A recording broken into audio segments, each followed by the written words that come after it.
camera, and action on the lean.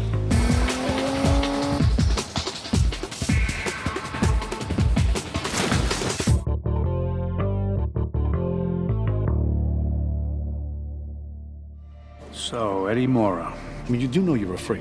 What's your secret? Medication. I'm on special medication. I knew from the beginning it would be a wonderful life experience to go through what this guy goes through. The script is unbelievable. When I read it, I thought, I can see myself in it. So I tried everything to meet with Neil Berger, who was attached to direct it, and I told him that I felt that I had a way into this character, and then just sort of begged him that to let him know that I was the right guy for it. Action. And Robert De Niro. He's one of the reasons why I wanted to become an actor. And the idea of working with him was a childhood dream. Action! The role of Eddie is a part that requires a certain kind of actor. You need someone who's charming, who's funny, who's smart. Bradley, he has the right kind of range to play the down-on-his-luck kind of sad sack writer and the brilliant guy who's using 100% of his brain. His character goes through such enormous changes, and all of Bradley's skills and talents are jammed into this one movie. Eddie Mora, you all right? You look like you're living on the streets. Eddie, in the beginning of the movie, he's very down and out in his life. He doesn't look great.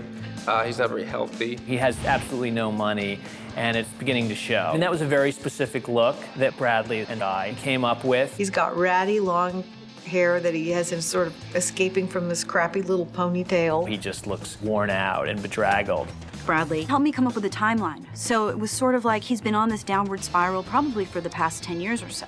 He probably hasn't bought a new t-shirt in 8 years. That was fun for us from the technical standpoint because we basically aged the hell out of those clothes. There was a lot of sanding, a lot of really breaking things down. The color palette for his pre-drug look was very specific.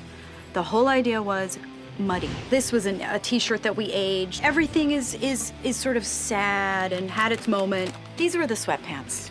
I mean, you're not in a good place if you're dressing like this. There's just no polite way to put it. Bradley looks like shit in the beginning of this movie. It's a sort of nondescript, slightly Unabomber-esque way of dressing.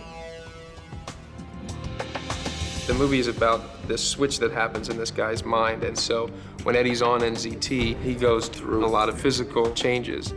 Everything kind of gets cleaner, sharper. Suddenly he has a really good eye for style. Most of his shirts have a bluish cast to them, very crisp looking. That helps contribute to the fact that he's healthy and in shape and, you know, brings out Bradley's gorgeous blue eyes. It's almost as if he's lit from within and is cool as can be and at the top of his game. Hey, John. The reason why he starts to dress differently when he changes is really because it allows him to get what he wants. And I love to wear suits, so that was actually fantastic.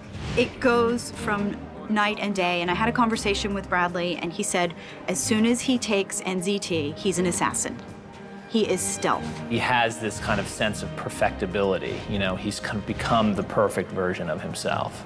Bradley has this ability to go from one end of the scale to the other, and he's perfect as Eddie because he can go from that guy that looks like a bit of a bum, really, to this guy who looks like $1 million. I fell in love with Eddie on and off NZT. There was something kind of wonderful about his life in that little apartment. All right, here we go. Bradley Cooper is an incredible pleasure to work with, and he's truly a great actor. And we've seen him over the years, but I don't know that we've really seen him like this. It was sort of an actor's dream to go from where you find Eddie in the beginning of the movie to where you find him at the end. It's a complete transformation. You go down the dark turns with him as well as into the light with him. The fact that I finally, in the end, got to play him is a miracle for me.